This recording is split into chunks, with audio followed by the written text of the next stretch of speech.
up, everybody? Welcome to another episode of the History of the Bay podcast. My name is Dregs One. Today, behind the lens, we got Rocky Vision, we got King Said. Shout out to the producer Scino.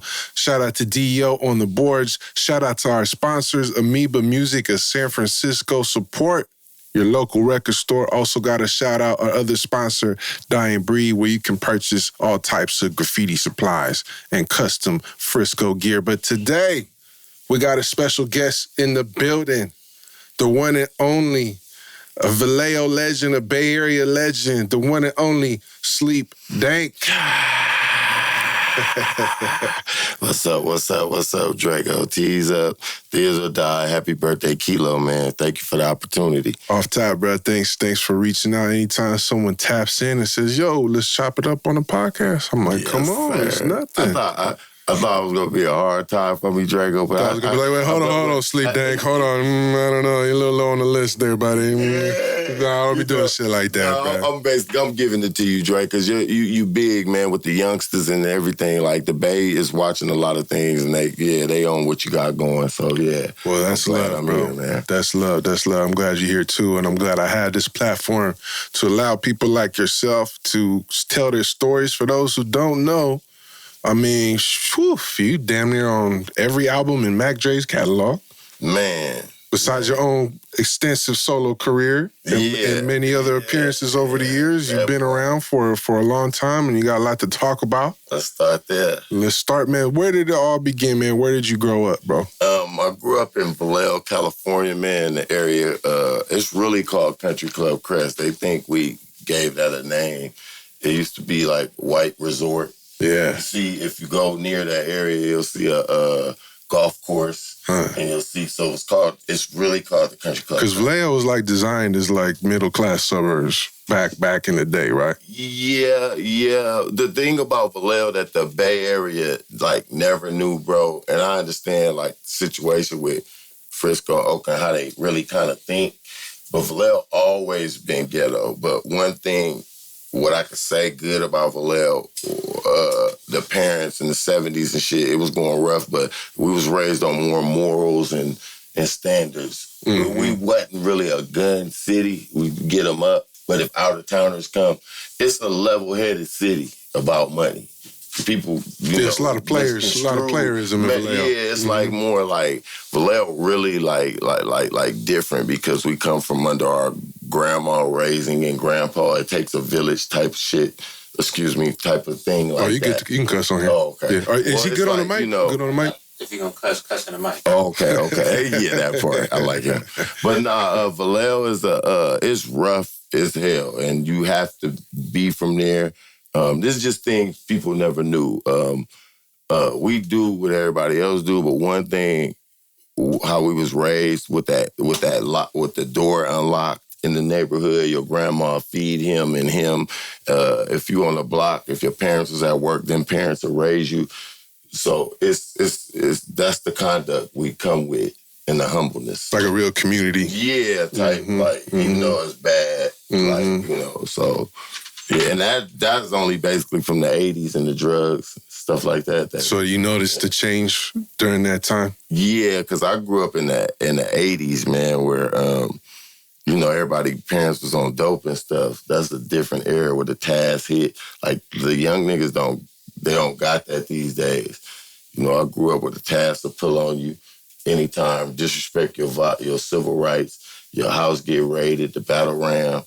Everybody family on coke. My mom, unfortunately, wasn't on coke, but my uncles and aunties was that lived with me. And when my mom would go to work, I just seen different things that I really didn't like as a child. Sure. The 80s, it's that 80s stuff. Right, the whole epidemic. But yeah, it hit hard. Yeah. Especially the Country Club Crest, San Francisco, Oakland, we know that hit hard.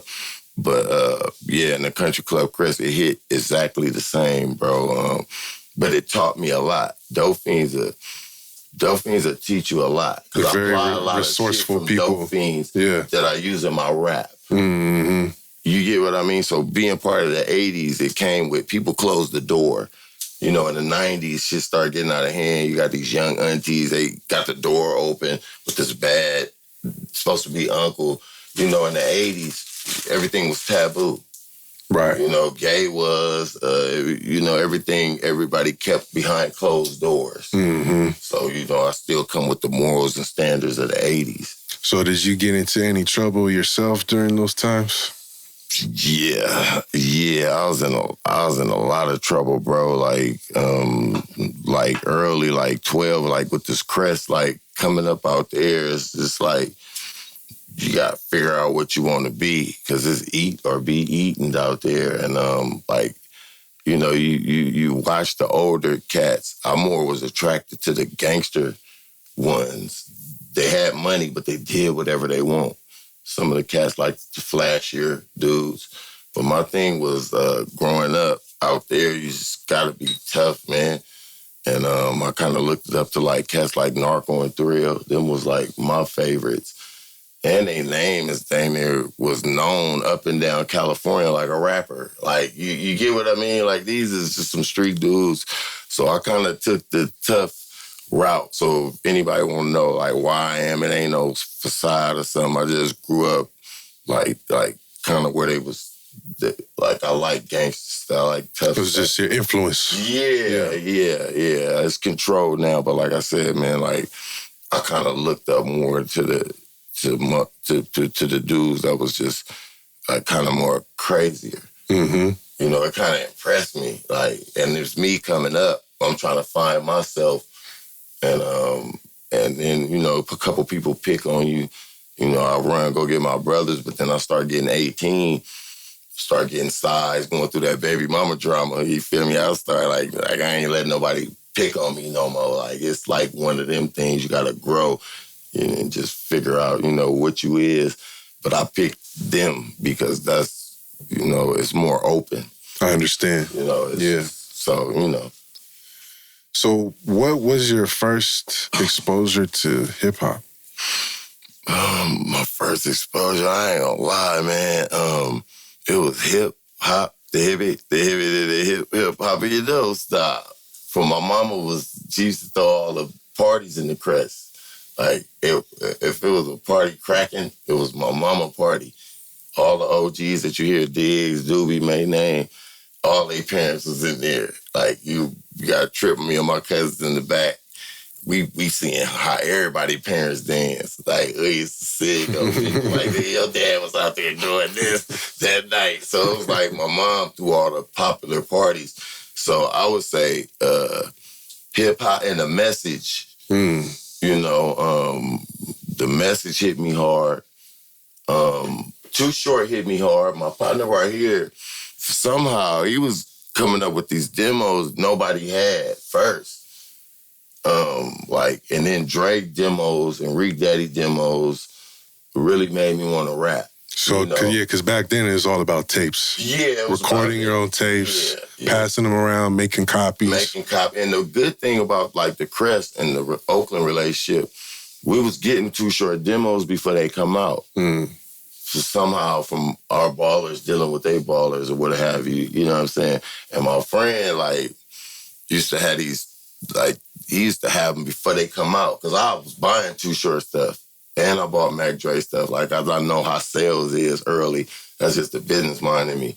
But my partner used to play him in Too Short, and I used to be at El Saweetie, and I was, like, lying to the Asians, like, I was rapping Too Short shit, but I was saying it was me, because they don't hear Too Short. Like, so, you know, just that type of shit. But Short really, like kicked it off, and then it led into Eazy-E and NWA. Like, I'm a real fanatic of them. Like, they really, like, bro, like, that's how the Bay in California was living. You know, like, I heard Special Ed try to, you know, my thing is, you know, people pay people anything. They already then took out Public Enemy and all them, so I don't know if Special Ed saying that he got paid to kill NWA. They trying to kill their fame. The comments that he just made? Yeah, bro, come on, man. Like, we know crime. Like, when Eazy-E and them came, bro, it took it to a... It was what a nigga was living. It was relatable. Yeah, it was relatable, you know. And then when Drake, really Too Short, man, I ain't gonna lie, bro. Like, I'm gonna go on the line and say, if you don't understand Short rap, I'm gonna say Short gangster, bro. Like, look, like that. Like, look what he was saying, bro. Like, where the vibe where the, bro, that Short was really gangster. I know somebody will probably disagree with me, but the stuff Too Short was saying, though, all them tough streets, Short was in the times where Oakland was really rough. Right. So to spit that, that's just my thing. So that's what I was on, that type of stuff. That's dope. That's a dope timeline, yeah. Stuff. So, I mean, Vallejo has a pretty deep rap history because you got cats, like you said, there's a lot of rappers from the Crestside. You got E-40 in the clique on the other side of town. Yeah. You got cats like Young Lay. Yeah. You got cats like Into Deep. Partner Dukes. Right. Baby Bash. Yes. It's to be a part of them, bro. Like these, like Vallejo really be getting it out the mud, bro. I swear, like, and it goes back to that thing of what people used to think about Vallejo. Look, I'm a Vallejo dog, man. Like, I understand we ain't supposed to be a part of the Bay. I know about that. Like, come on. Well, I don't know. I think it's kind of undeniable now. But it was the game. It might have took years for us to make you realize Vallejo, but we've been like that. Well, I think it's like a small city that nobody really heard of outside of Northern California, right? That's true. On a national scale, right? That's but true. Then, yeah, thanks to some of these cats that we're talking about right now it's like officially on the map. You got cats in New York that know about Vallejo. Yeah. I actually had I was with this Atlanta dude. I didn't even know him. He was with somebody else. He was like, man, they talk about Vallejo like it's Florida. Right. Like, and I'm like, I know my city, but I feel what he's saying. Right. It is small. It ain't too much to do, but the talent pool out there, like, I could feel what he's saying. Yeah. He was like, man, y'all make it seem like Vallejo is whoop-de-wop, but it is, bro. Like, you got to think how so many of these rappers, SOB, Selly Cell, Be Legit, how we got all these games if Vallejo was really boring, though. Sure. So, who was the first rapper that you heard of from Vallejo? My first rapper was Alex Taggart. Okay. I watched him battle Too Short and Freddie B. Damn. As a kid. In Vallejo? In Vallejo. Too Short and Freddie B pulled up. And I think once, was it on Gateway? Well, we had this rap. In the days, it was these like Too Short type rappers. But they was like the stars. Alex Taggart was one. Freddie B, Too Short, Forte. It was them type of rappers. And what I like about these dudes was going around battling different people just to be on the map. So Alex Taggart, rest in peace. I always give it to him. His name was A.T. He was our first Mac Dre. Like a star, like Alex Taggart. And he was known for battling Too Short and Freddie B. That's dope. You know what I'm saying? I looked up to him, and he had the whole appeal, bro. Like in the '80s, he had this dope like white coat, white leather suit. He just fitted the character. And when you're young, you want to be something. You know what I'm saying? I just watched Alex Taggart, and that kind of got me interested. And then that led to the Mac. The Mac, Mike Robinson, then Mac Dre. Let's talk about the Mac real quick, because that's a story that got cut kind of short. Yeah. But still had a very big influence. And also the first production by Khayree, I believe, right? Yes, that part. Yeah, the Mac and Khayree. The Mike Robinson story was real big because who we had to look up to. We seen him with Will Smith.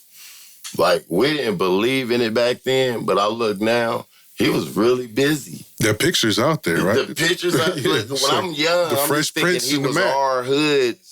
I'm just like, because you just can't believe this in the 80s when you're from Vallejo, Frisco, and you can't believe this. But when I got older, I started seeing pictures of him with stars. The Mac was very, very famous. And what I like about the Mac, when he go fishing, he'll let me and Coolio record. Bless you. And that's how I recorded my first demo. The Underdog recorded my first demo at the Mac house. Wow. Because I wanted to rap. So he had all his own setup. He had a whole setup in the room, and he made beats. He did a lot. And I was just telling them, if you go back to the Mac and go on YouTube, type in the Mac and his songs come up, Dre sounds just like him. And you think, Mac Dre? I had to put that together. I'm like, damn. Do you think if the Mac had lived, he would have been bigger than Mac Dre in a way? Or would it just have been different? I'm gonna be honest. I hope I don't get like before the Mac died and before Dre died. Dre had a little bit like the Mac was at the end of his thing. You get what I'm saying? He would have probably set it up, and it's just me just taking a wild guess. But Dre had it set up. Not to saying he's better than the Mac, but Dre had it set up to where he was gonna be very, very big. So he picked up the torch after the Mac died. Yeah, like and made it even bigger, possibly. Yeah, and I knew this because the Mac never put Dre on his songs. That's how I knew Maul was gonna blow. You know, the Mac put Dre, he started putting him on his songs. And, you know, the difference is I'm not really from that time, but I'm going to be honest, like, I think Dre would have really went somewhere else with this shit. Like, yeah, for sure. You know, yeah, we'll talk about that a little later down the line. But yeah, I definitely wanted to speak on the Mac. That was a good question, too, because I'm still like, I'm going to be honest, like, the Mac was almost at the end of his career. You feel me? Like, we would have had needed a Dre. Got you. Because you got to remember, the Mac was running it from, 80s, like 85 to, and about time it was the 90s, we was on Dre and Reek Daddy real hard through underground demos. Reek Daddy too, huh? Yeah, like a real, like if you don't notice, listen to all Crest rappers, we all got Reek Daddy style.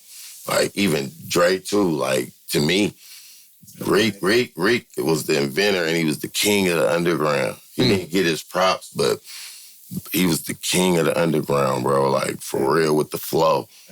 You know, and I know this Diggs got that flow. They might, you know, I don't want to get like saying that wrong, but I hear shit and I know Crest music. We all got a little bit of Reek Daddy, especially Dre and Diggs. They might not think so, but Reek made the Crest flow. So he had tapes out circulating around the same time. Yeah, he was, even though Dre was the famouser one, Reek was our, like, you couldn't argue Dre over Reek in the hood. And Reek was really that dope, though. Like, he just didn't ever get his due. You know what I'm saying? And Dre was dope. And Dre know it too. Like, Reek, like, they all, I could hear it in Diggs a lot. I could hear it in Dre. It's this flow from the SIG sessions. Yeah, I was going to ask about that too. Bruce and them and all that stuff. So there was some battles going around, tapes going back and forth. Yeah, it was. And it was like really funk behind it. It wasn't no, it was like, as soon as they make something, watch when we see them. Like we had that Click album cover somehow, you know, you be at a broad house or something. We was like, yeah, we got him. You know, it used to be like, and they got us, you know, Selly Cell, he a G too. Like, you know, it was one of them. You feel me, with the SIG sessions and shit. Yeah, what was your first impression when the Click popped up? Damn, I didn't feel no type of way. I just so against that shit. Like, we could not like that. Like, you couldn't play that out there. Like, I'm the younger generation, so if you ask me now about E-40, even me and him, the best of friends right now, I never heard none of their stuff because we wasn't allowed to listen to it. I don't know it because I didn't want to hear it, but what I love about the whole thing now that I'm this age, it's a Vallejo thing, and when you find yourself knowing your enemy's song, even if you repeating Hurricane, if I know it, it fucks me up. But what I love about Vallejo, by them creating Sick With It and us creating Thizz, it stopped a war. It was no fun. When Sick With It got started and Thizz was rolling, there was no more funk. Yeah, because everyone had their own thing going. We got business. Like, you know, that's what I loved about it. Like, it wasn't no more funk, even though they was saying they things, like with the Andreas stuff with 40 and all that. Yeah. You know, but really they was cool, bro. And I wouldn't rob a bank for publicity. Yeah, and I was like, do you know, like, because I'm honest. A lot of people don't even know about that. A lot of people didn't notice that I told her, like, I think we was talking, I was like, bro, you know, I try to be honest with people that I'm friends with. If you can't be honest with me, you can't take rough sarcasm, you don't need to be my friend. I was like, bro, when you said that, we want to get you. Like, bro, as soon as you say Dre name, bro, it's like, Crest niggas go like, but I mean, bro, like, I ain't gonna lie, they was friends. Yeah. I'm gonna say it, man, and the reason why I'm gonna say this, bro, because it's still causing problems, man. I wish the people that know,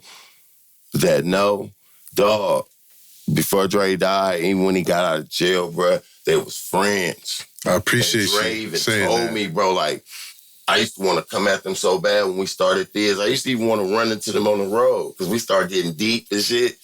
But Dre told me, he was like, Sleep, I'm out of jail. I don't want to worry about that.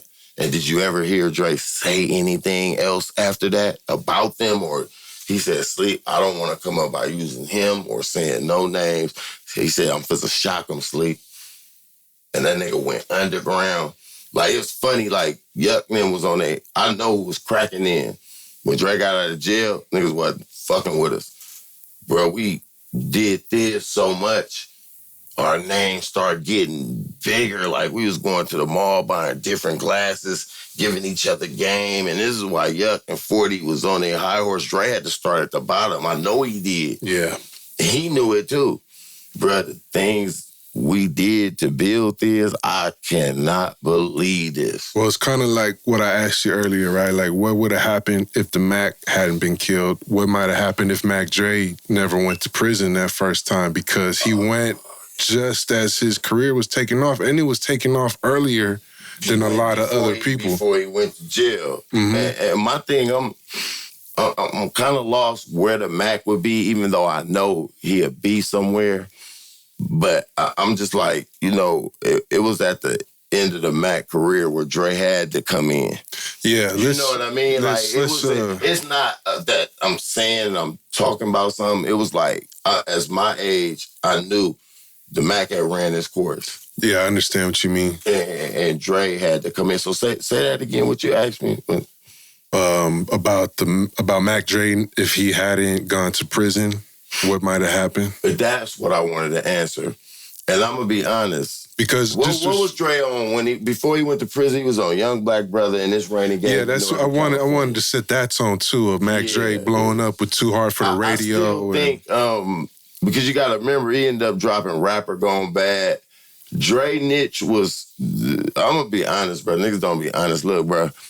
Dre niche was was Too Hard for the Radio. We made that run. That's when we got into it with Tupac and all that. But that was his run. But the in between that, when he was going to jail, I ain't gonna lie, Dre had his fans from Too Hard for the Radio. So he wasn't ready to take off. When I talk to a lot of OGs, that's the Mac Dre they remember. Yeah, it's but like you the get what I'm 80s saying, D-boy Too Hard from the Radio. It's like when he went to jail, he was famous from Too Hard from the Radio, but it wasn't that takeoff when we started building. Yeah. Well, it sounds like going to prison set him back. Yeah. But even if he wouldn't have went to prison, I'd be around Dre. This is just my opinion. He was famous, but I think that Northern California would have probably took him a little bit. It still would have taken time to refine it. Yeah, but it wasn't like when he made Genie of the Lamp and when he started Thizz. And the reason people don't even know why Dre started Thizz, Khayree was controlling his songs. I'm supposed to give y'all some game right now. just how we came with the Cutthroat Committee and making music our way. Dre said one day we was listening to Keep Them Music, 3 Times Crazy. He was like, man, Cuddy, they be they self. They saying what they want to. You know, Khayree had him constructed. Like so really producing what he was saying. Yeah, like he wanted him to say this and that, but Dre felt when he had me, Dubee, PS, like we was running around too wild. Like he wanted to be what we was. And when he started Thizz, he was able to release what we was. Dre shit was constructed with Khayree. Now you can't say that. We need to make music like this. And Dre was good at that. But what started Thizz, we was listening, Dubee told me, they was listening to 3 Times Crazy them, and they was like, man, see how loose they letting? They being free. They're saying what they're doing. And that's how you get the Cutthroat Committee and Thizz and this good music we was dropping. You see, start being itself. Yeah, for sure. Very unique individual. Yeah, like really saying what Dre wanted to say how he was living. Mm-hmm. Shit Khayree had him making, it was good, but it is closing a person in, though. So it was like when 3 Times dropped Stacking Chips, they was going crazy, bro. Like how Bay Area niggas living in lyrics. Mm-hmm. Instead of being structured, then he picked up me, PS, and Dubee, and I'm gonna be like this, like, bro, like, nah, this wasn't no accident. Like from afar, I'm looking like Drake knew who he wanted. I was a gangster nigga in the street, but I started picking up rap. You know, like I had already had my niche. Dubee, he knew who he wanted. Like we was his Saint Lunatics to his Nelly. I can see that. He built it off that. Like, you know, I understand it's Mac Dre, but he had his side. We all, with starting the Cutthroat Committee, that was something new for Dre. He was able to let loose, and then you could see the steam start picking up. And what I want to say is, like, it was a lot of niggas on there, because I'm a historian, bro. I peeped everything, and I knew Dre was at the bottom when he got out, and Yuckman was doing good, 40 then was doing good, but what I seen this man do was mind his business, put his head down, and he rose back up to the top, bro. We was just being booked on 707 shows. We got known, bro, by tearing up Seattle, Portland, and the 707. Mm-hmm. And then he dropped Trill TV. Mm-hmm. You know. Well, let's stick with the timeline, because I want to get into the earlier days before we really go into all that. Before we, But that's all good game that you were saying right there. But as Mac Dre is in prison, right? This is around the time that Mac Mall comes out.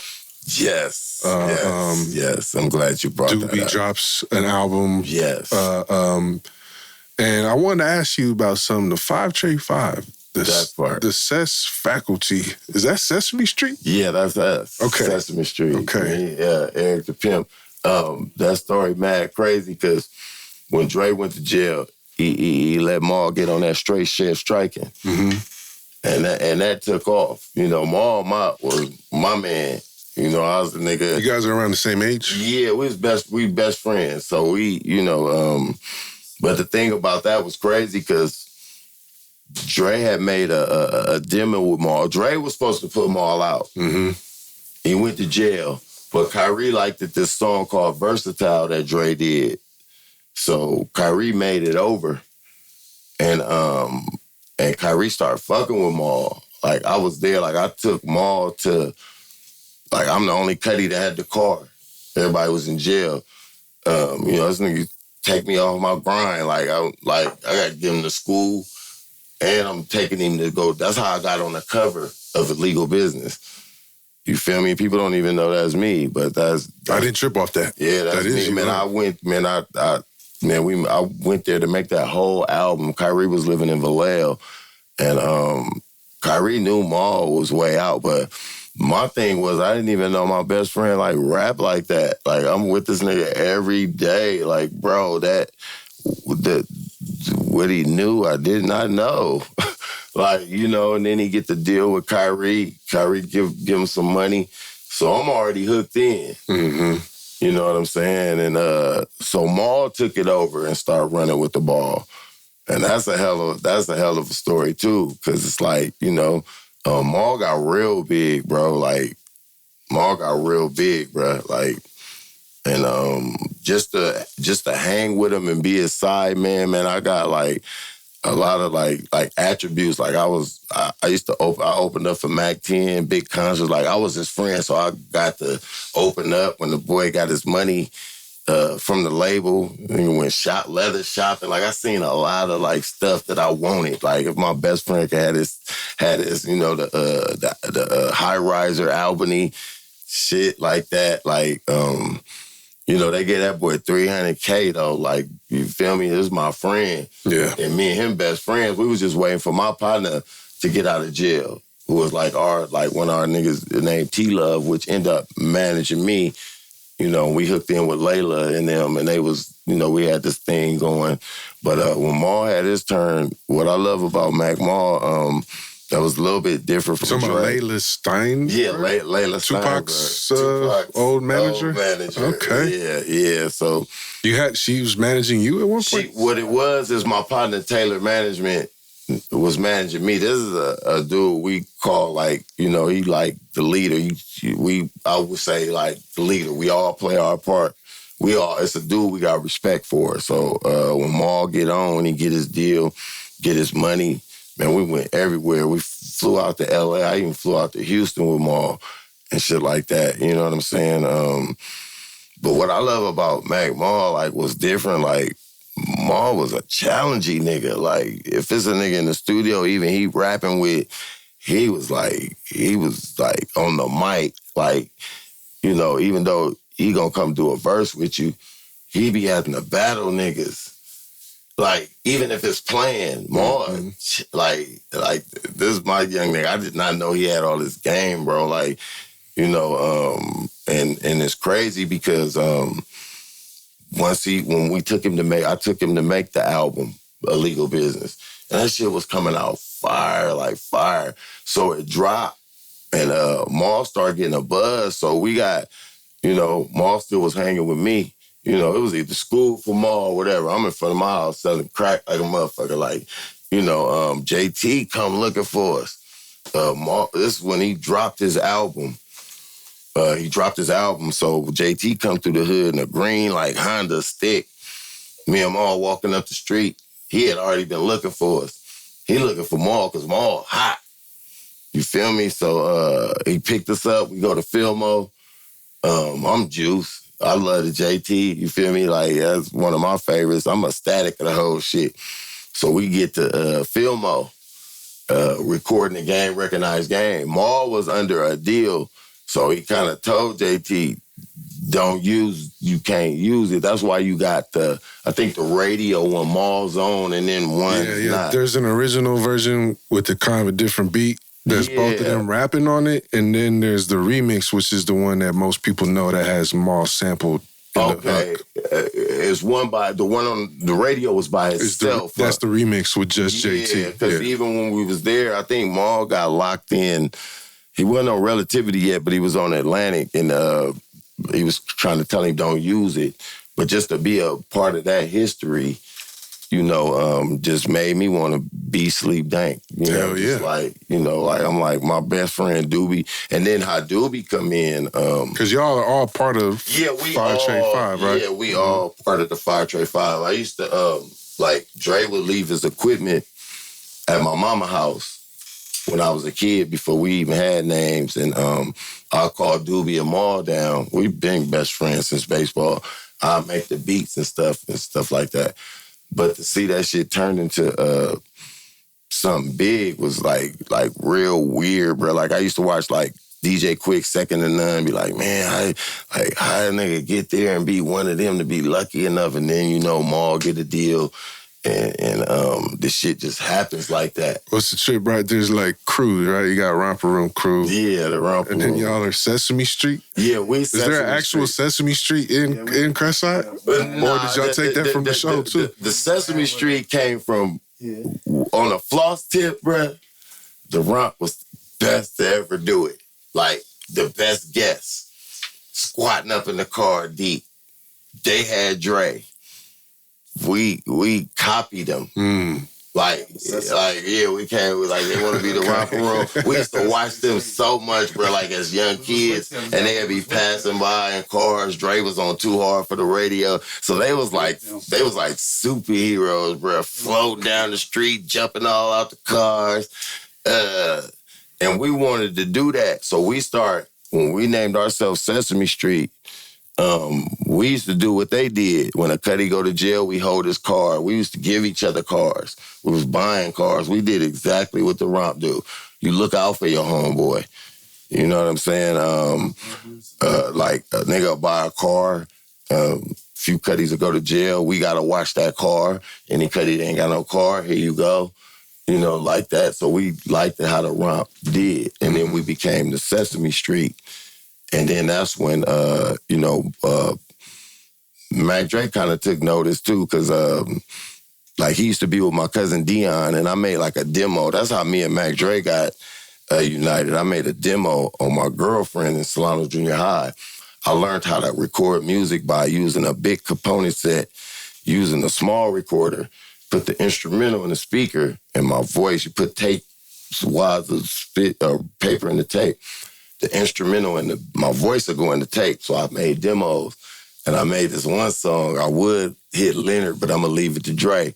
But I'm a Crestside cutty from around the way, you know, and my cousin got it to Dre, and then Dre started loving me, like, you know, he heard the demo or whatever.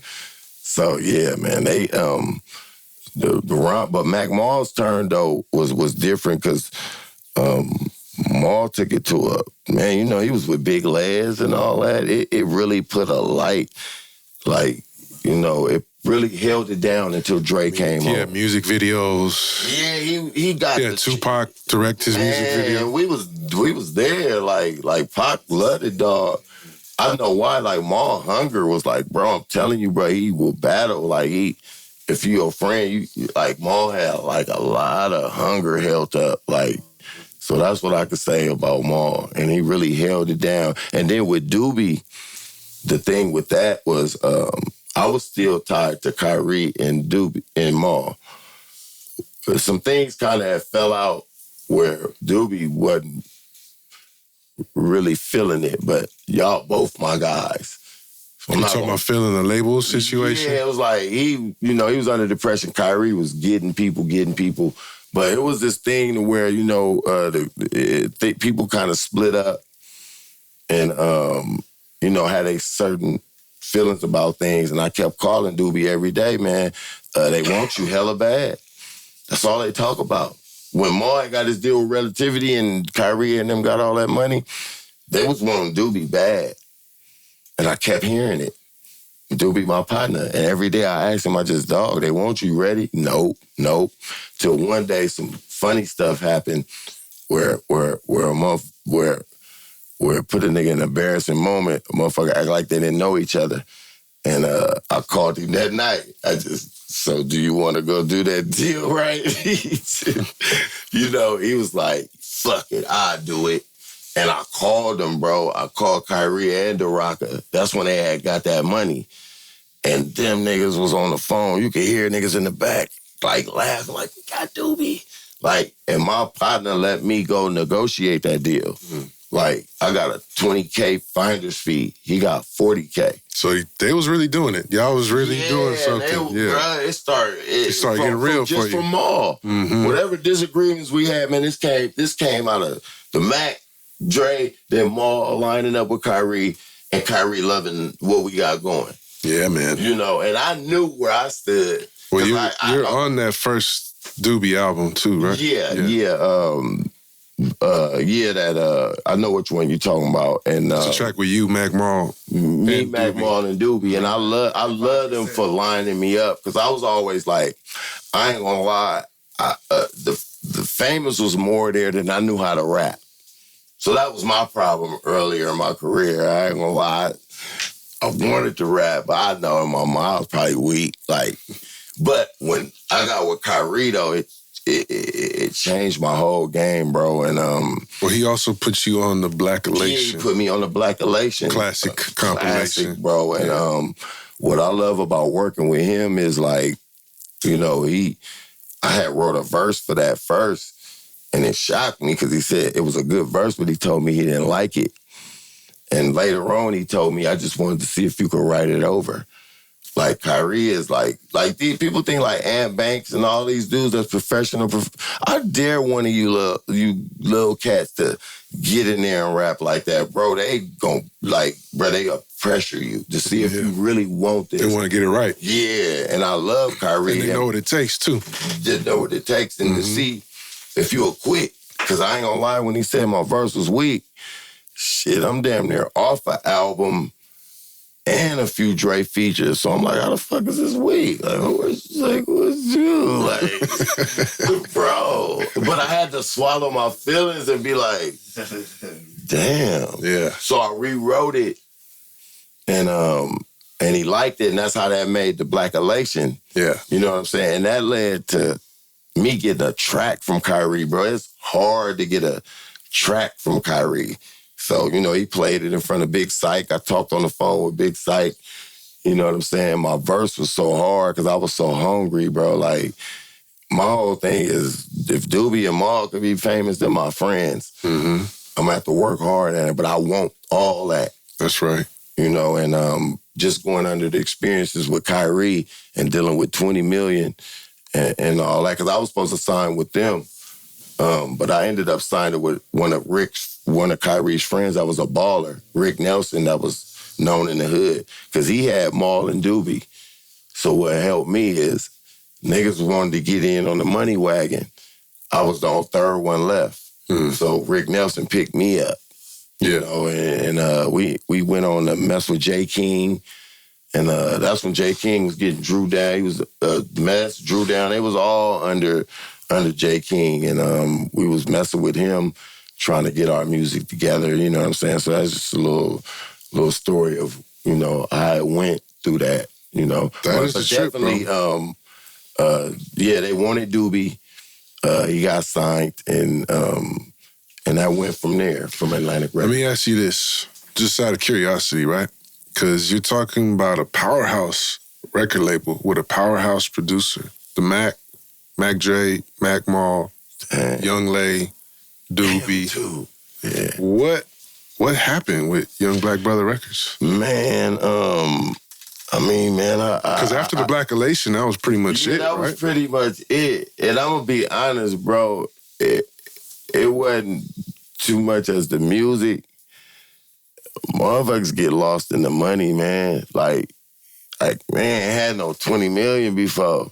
Khayree a genius. So let's make it make sense. What I'm supposed to say, bro, it wasn't because the music we was making, because the Blackalation set it off. Yeah. Bro, And Mac Mall and Khayree still, they made music together, right? Mac Mall and Khayree still kept making music. They kind of, when Dubee signed with him, you know, Maul went to Relativity. He started messing with Ant Banks and them. But I'm saying, like, they did the illegal business 2000. Yeah, but that was later. That was, I would say, a year later. Yeah. So in your opinion, it wasn't music related, it was business. It wasn't music related. To me, man, just be honest, man. Some people ain't used to 20 million. I can't even say it was the music, because we got everything in play. Yeah. You know, it'd be overspending. Some people albums didn't do what it's supposed to do. Some people's wondering, hey, man, how come my shit ain't, what happened with this? Well, yeah, but see, how much are you getting for that? And then how come I only got this? And how much did he get? I hate to be real, man. That's why I wish they never split it up. I ain't gonna lie, man. I'm gonna just say, man, that shit needed to work if Maul would have stayed. I ain't even gonna lie, bro. Like, I'm thinking about this right now. You know, Maul left the Relativity, and it was a little right between that. Maul had to make the best decision for himself. Sure. And he deserved that Relativity. You know, people still should have been with him with this. But things happened, and then when I got Dubee the deal, it was just a lot of personal shit. But I'm gonna be honest though, that it comes from not having that much money before, And I think Maul should have stayed. Right on. You feel me? He probably would have did better than Relativity because they was treating Maul cold. I was with him. Like, how the fuck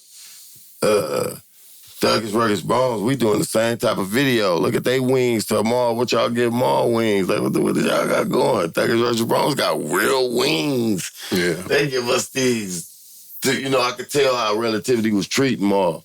But Maul was hot. They see what he sold when he got on there. Mm-hmm. Like, you know, but it was a New York label. So yeah, that makes sense. Yeah, you know. I like that album too, that Untouchable album. Shit's hard. Yeah, but the Untouchable, because I actually was with him when he was doing that. That's when I first met 3 times. Before they was 3 times, I just remember the faces because we was going to Ann Banks a lot, dealing with Ann Banks, making songs, and all this we talking about is how I got on my journey and what I do. I know I can set off from all that. Yeah, you just soaking all this shit up. And then what I learned from Dre, man, that art of communication is not no lie, bro.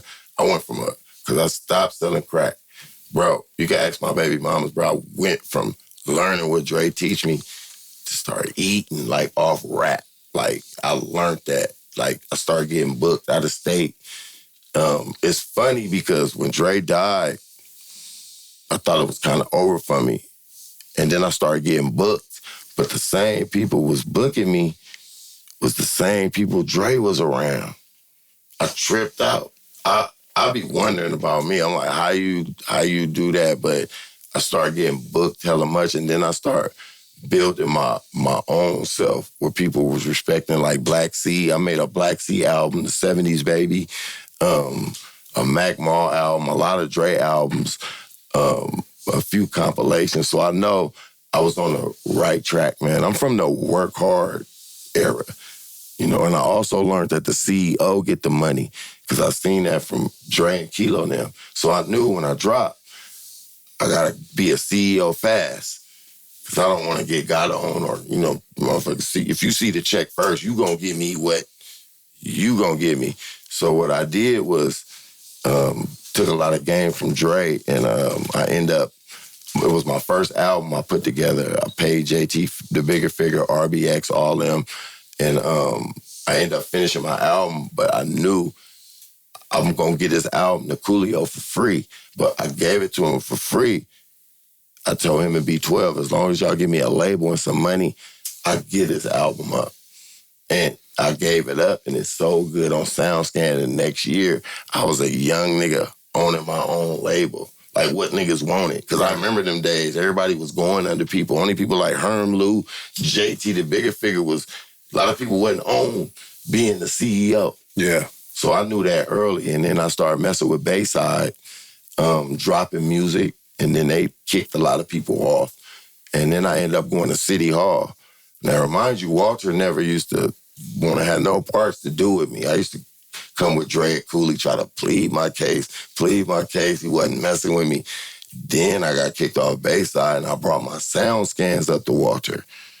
Man, that man did. As soon as I brought them, he said, close the door. He started doing business with me.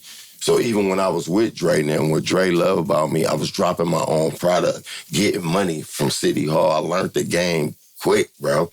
Like, you know, so for a whole bunch of years, I was under City Hall, dropping my own shit, making noise, and still getting my money up front. I didn't care if I didn't get it on the back end. So yeah. Well, I want to still keep digging through the history because there's so much leading up to all that too. Yeah. When Mac Dre gets out of prison, he comes with the Rompalation, right? Was that? It was, huh? When he got out of prison, he did the Rompalation. I thought that was Rapper Gone Bad. I think it was Rompalation first, and then... Yeah, he had to switch the labels because... yeah, I think when he got out, you're right, he dropped the Rompalation. And then when he dropped the Rompalation, two didn't come out. It was just that main one that I think it was the Rompalation, then Stupid Doodle Dumb, then Rapper Gone Bad. If I remember correctly. Yeah, no, you giving me a timeline because that's before that's when him and Khayree kind of separated. That's what I was asking earlier about. You can Young tell Black in the Brotha. sound that whether however you take it, they just split up, and Dre had to do his own music. He made Rapper Gone Bad, Stupid Doodle Dumb, which I was on, and the Rompalation.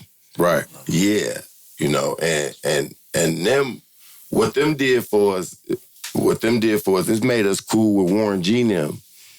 Like, that's how I know these dudes already. They had the twins. They had them on the Rompalation. The twins, Warren G, we was all cool. You know what I'm saying? So I love Dre for that. Yeah, I think Cocaine is on Rapper Gone Bad. Yeah, Rapper Gone Bad. He started dealing, and Dre had, you know, when he started coming back, he had a lot of pen connection too. So, you know.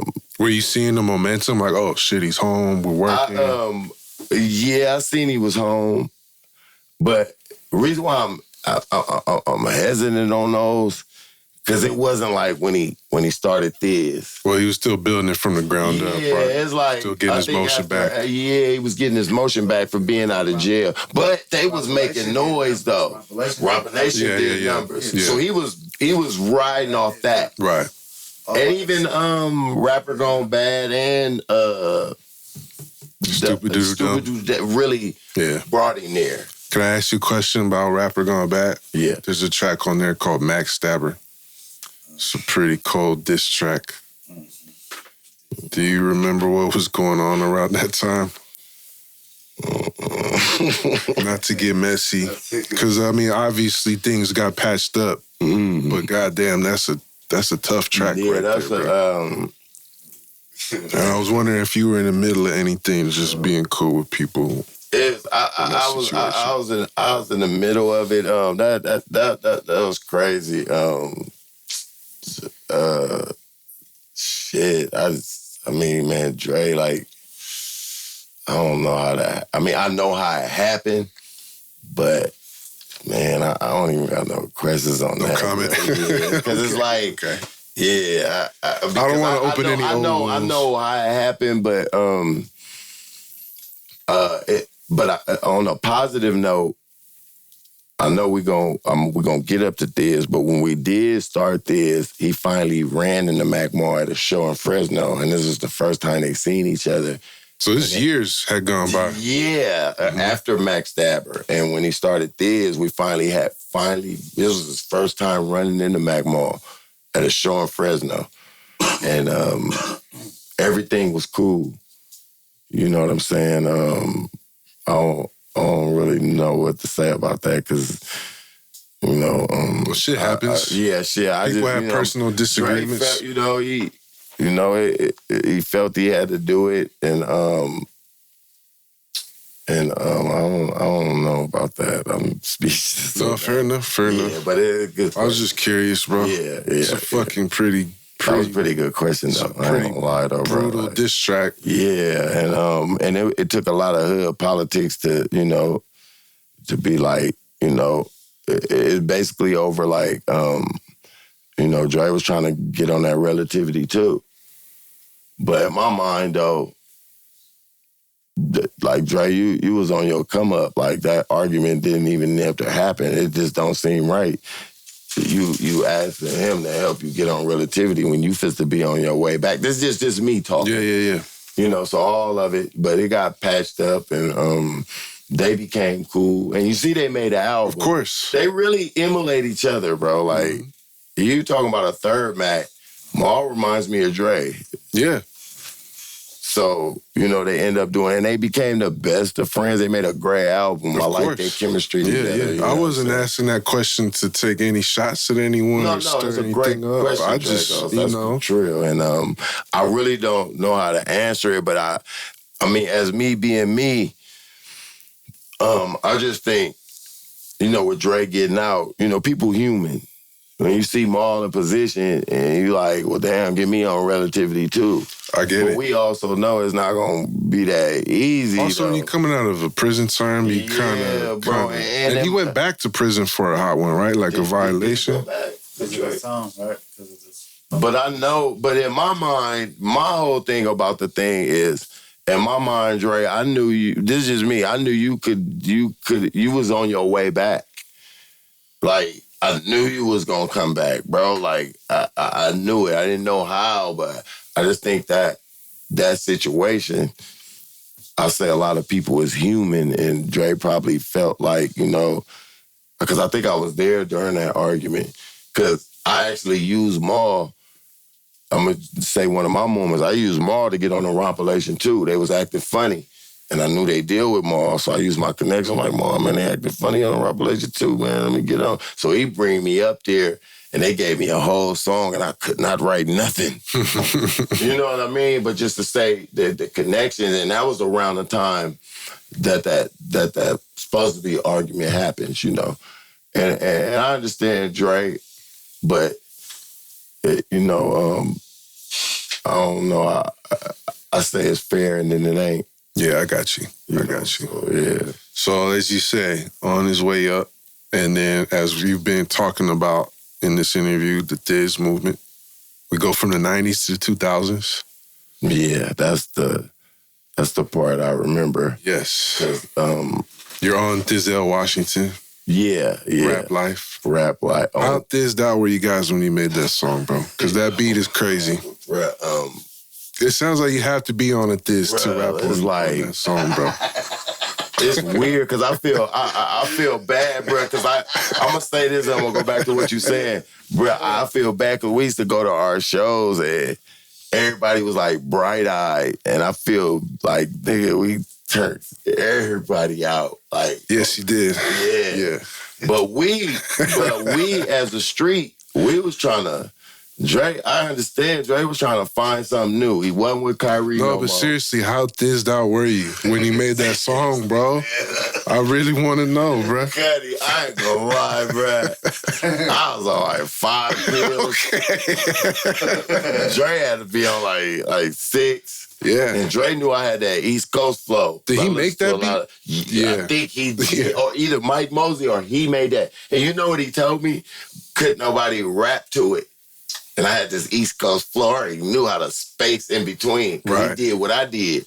But if you think about it, that shit is that shit's crazy, bro. That's the craziest shit. And I want to give a shout out to my first baby mama, because what was so funny, you know, you come home late.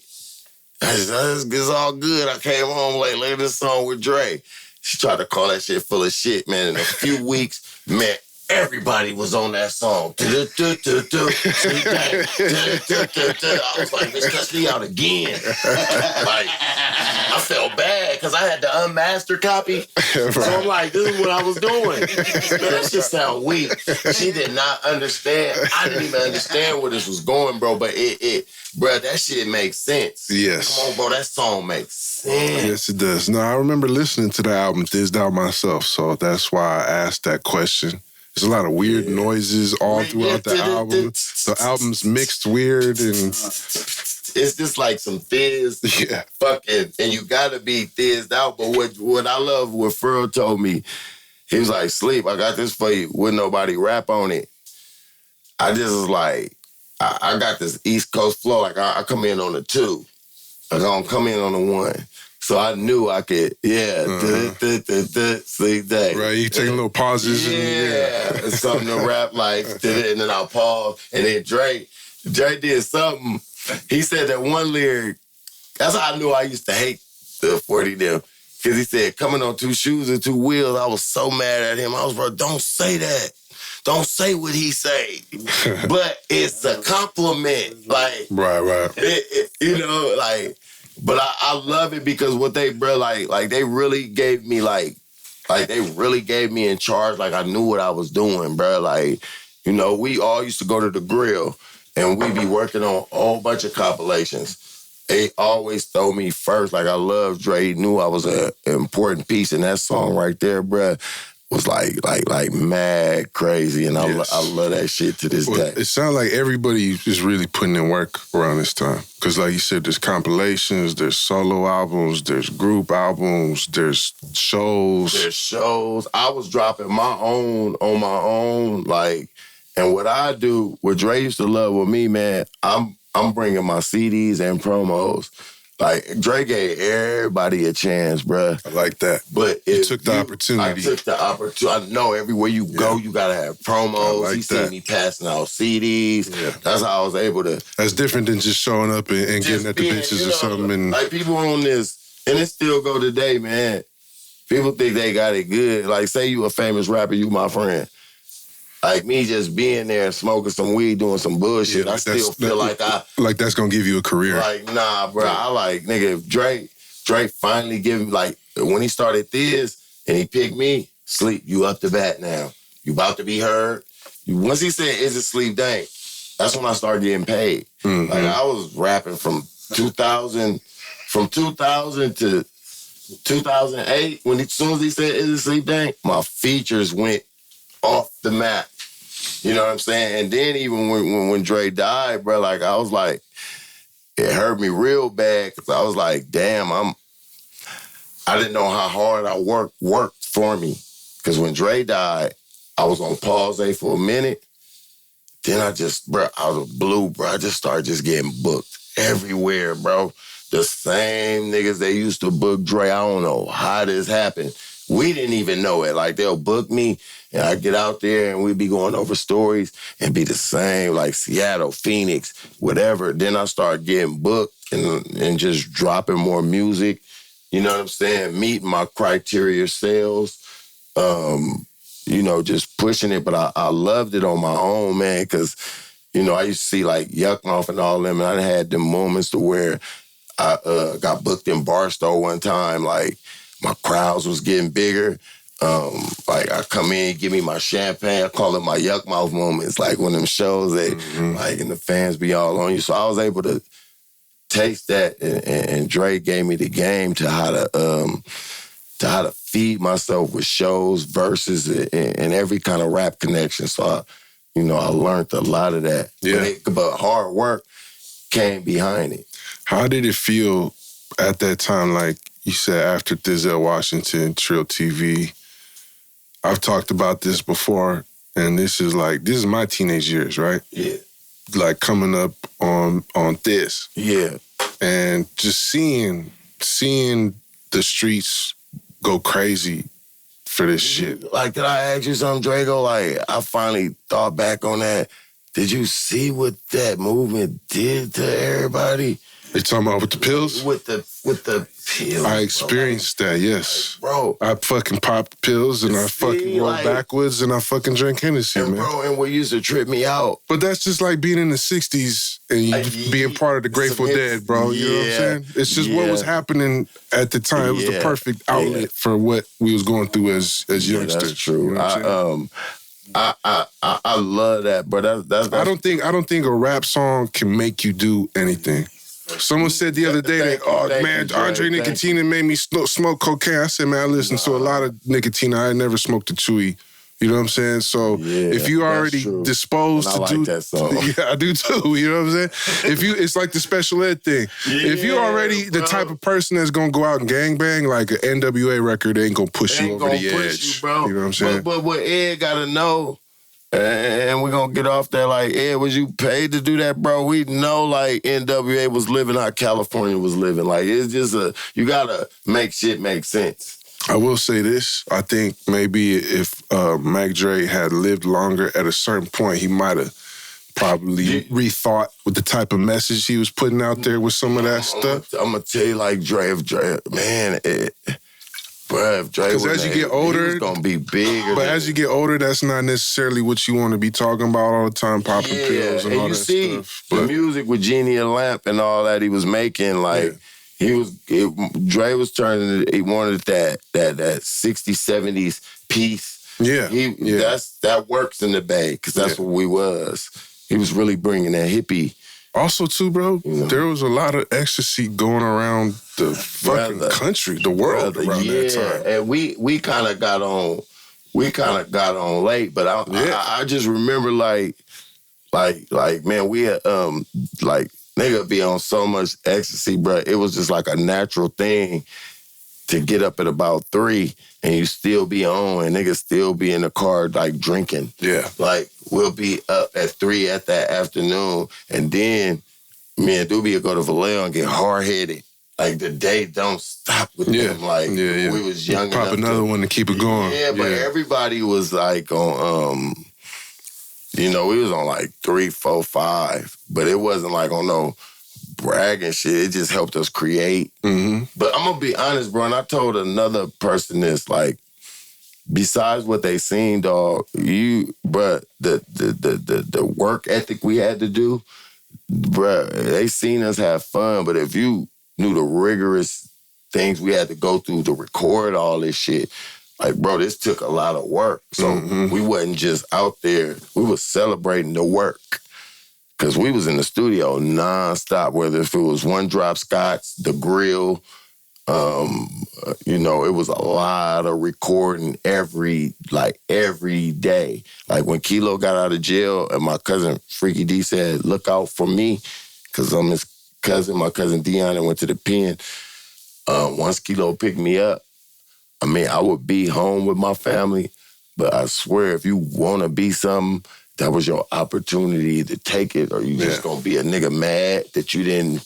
I took advantage of my opportunity, man. No, that was part of history. And as tragic as Mac Dre's death was, in some ways it's kind of like the Biggie Tupac thing where it becomes larger than life after a passing like that. And I think, because I was on, like I said, I was on Thizz, I was on Mac Dre as a teenager when it was still but it was still underground. And I liked all that it's not what you say, it's how you say. I liked all that shit. But then by like Ronald Reagan, Genie of the Lamp, and then when he died, it got even like the radio started playing him even more after he died. I feel like. and that's my thing. Like, I mean, it's cool because they, you know, that's why I say when Dre had to build himself, bro. Like, you know, it's just like people do things when you get this niche. It's cold, bro. Because when we was underground, wasn't nobody trying to fuck with Dre. He was starting Thizz, bro. What blew us up, bro, was fucking traveling to Kansas City. Like, Dre had to go back on the road just to catch 40 or get back to his claim. And what nobody fucking with us, bro, until he made those, well, really kind of like after he died, bro, like, you know what I'm saying? It's crazy, though. Like, yeah, he definitely became bigger after he died. And it's a shame because it's like those albums was out. Stupid been out. Mm-hmm. You know what I mean? But he did good, man. He brought some people in, man, that helped build something, man. And I take claim. I even said that on Twitter one time, and I didn't get a disagreement. You know, Twitter worldwide. I'm like, Thizz was down there one of the biggest labels on the West Coast, down there almost bigger than Death Row, like in a way. It's odd, but come on, bro. Like what we started, I can't even believe this. You just like you don't know what you're starting. So on that note, like after Dre's passing, right? Like Thizz Nation becomes like another movement in a way, where people try to kind of pick up the torch and finish what Dre started. It was a lot of that. It was a lot of that. It's like I backed all the way up though. Okay. Cause I'm not fake, bro, and I'm like, I didn't even want to rap or do nothing like no more. I'm like, damn, I lost the nigga that was helping me. Like, niggas is cheating somewhere else with they big rappers still. Like, all kind of emotions was going through my shit. But luckily, you know, just like for baby mamas that know the story, like, you know our story, they said, sleep, keep going. And just by me just, you know, start getting booked, you know, I start getting booked a lot. And everywhere I go, they like, man, you do like this, you doing it for Dre. Like, I was hearing things that, you know what I'm saying? So I just kept going, bro. Like, yeah, you put out a lot of projects. A lot of songs, a lot of videos. Like you said, you work with Black C, and I like that. I saw your video with 40 the other day. I got a catalog, man. I was like I said, I was under City Hall distribution, and I survived till they closed, bro. I never got kicked out. When you don't make I used to get upfront money, like. That was always my judgment to the game. When City Hall kicked me off, that means I'm no good. Yeah.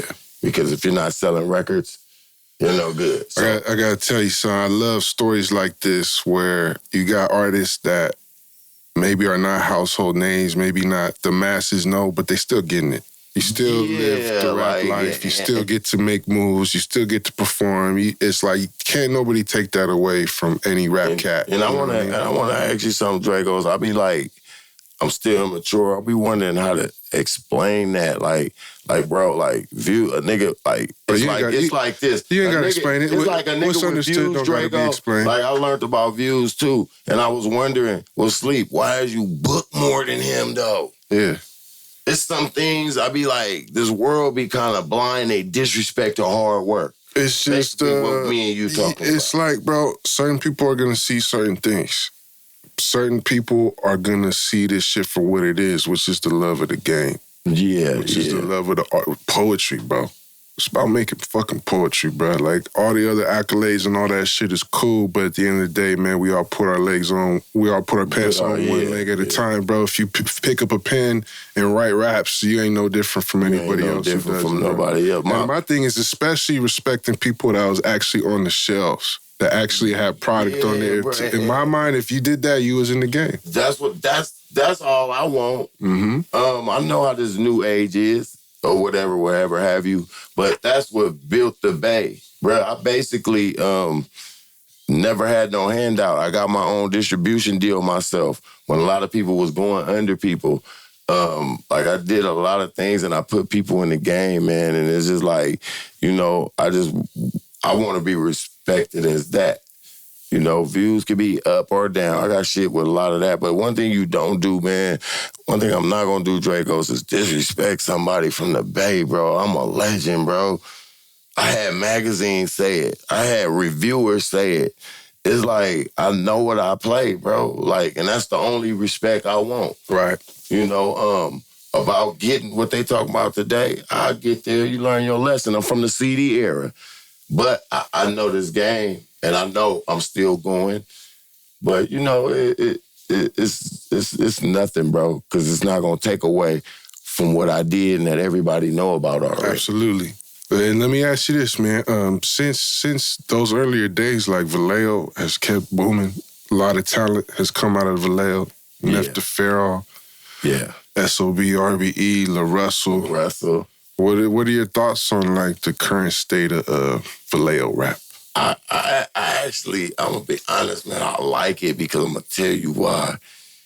On a talent level, it's different from our generation. You got Russell, which I wish we would have had all along, because I got a young son, and if you could just watch him, you ain't gotta be all like a Dubee or a Sleep. You know, and SOB set the trend with that double flow. I ain't gonna lie. I hear SOB. I hear that, bro. There's a lot of clones out there, man. That 1-2, something that I'm gonna do. Mm-hmm. Like after they came out, everybody do that. So it's basically setting trends. You know what I'm saying? They all learn from us. I could tell. Like, you know, with Cutthroat Committee Thizz, we put it down, and then they do it a newer way. From Rest in Peace Tutu to Lil Birdie. You know what I'm saying? This artist is that. But I actually like them. Like a lot of OGs don't like them. You gotta hear what they saying, bro.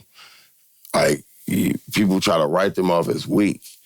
Like, I listen to 42 Jug. I gotta listen to these young niggas. They really saying something. We just not giving them a chance. They changing their little lingo. So that's what I want to say. That's how I stay relevant by watching the young. I think that's important for OGs to respect that what the youngsters do is from a different generation. But one of them, like, they weak, but bro, there's a lot of weak shit out there. Don't get me wrong. You know who it is. But what I basically want to say, I like these new little niggas deliverance that not knowing how to rap flow. Mm-hmm. You know, it's that 1-2. It's a little offbeat type of flow. Yeah, but it's dope, bro. Like, they be killing the beat with that. And they be saying these new words that, you know, like, it's dope to me, bro. Like, you know, every generation got to grow. Like I said, when I got in the game, Richie Rich and them wasn't hard on me. I was a new booty too. I had Conscious Daughters Love. I didn't get like they was, you can't be like that. I'm talking to all old heads, bro. Just like you got your break when they was the OG and they let you in. Sometimes just try to listen to somebody. If they ain't saying nothing, they ain't saying nothing. But you gotta listen to what they saying, bro. They talk that. They talk it. Well, that's what's up, man. Let me ask you one question. Yes, sir. What's one thing about Mac Dre that people don't really know about him as a person? Mac Dre, one thing I can say, my nigga clumsy, but I ain't gonna lie, dog. Really? You know how you just so cool, but you... I ain't gonna lie, like, I got this, like that nigga spilled some shit. Like, Dre was trying to... When we was seeing the one group that he had doing Ghost Ride in Vegas, so I'm in the car with him. He trying to do what they do. They talking about something terrible? Yeah. So I was there when they did this, right? I'm in the car with Dre. Like, he trying to coast with the car and get out, but he can't catch it. So I'm in the back seat, dying. Like, he trying to get out and ride, but he can't do it in the car. And I'm just like, oh my God, cuz like, and it just like Dre a human, bro. Like, he clumsy a little bit, like, but he a good dude for music shit. But just like personally, like, he funny and he a little clumsy a little bit. That's good. And in a funny way, though. I'm a little clumsy too, so I feel good about it. Yeah, like you drop, like you. I might knock some shit over real quick. Some shit like that, like, but like, a great spirit, but he funny and he just by trying to watch him Ghost Ride, and I'm in the back seat, and we in the car just cracking up at him because he can't catch it. That was just the most hilarious shit in the world. That's funny, man. Well, man. Rest in peace, Mac Dre. Oh, God. Shout out the whole Thizz Nation. Shout out the whole Vallejo. Shout out the whole Country Club Crest. We in here with motherfucking Sleep Dank. Is it Sleep Dank? That part, man. Come on, man. Appreciate you coming, bro. I thank you, man. And the story's great, but I just want y'all to remember, this is what I went through. Dragos gave me an opportunity to flex that. And it's a lot of work behind that. I'm not here for nothing. So if y'all check for music or if you got to check for videos, it's a lot of work up. You just type Sleep Dank in, man. We not here for nothing, man. Well, anytime you need our support, thank you. We're here, brother. You know where to find us. And I'm sure at some point we'll probably run this back because there's probably more to talk about. Yeah. But for now, man, I think you really put your story out there. And I think the viewers are going to appreciate this. I appreciate the viewers. Yeah, man, you definitely played your part, bro, in the history of the Bay. I appreciate it, man. One love, man. Sleep Dank, ladies and gentlemen. I already know what it is, man. Man, we are dropping some shit birthday Kilo Kirk on this podcast that you can't hear anywhere else. So thank you for fucking with us, the whole team. Recognize where you got the game. We got our own style, got our own slang. Northern California is a West Coast thing. This is the history of the Bay. Recognize where you got the game. We got our own style, got our own slang. Northern California is a West Coast thing. This is the history of the Bay.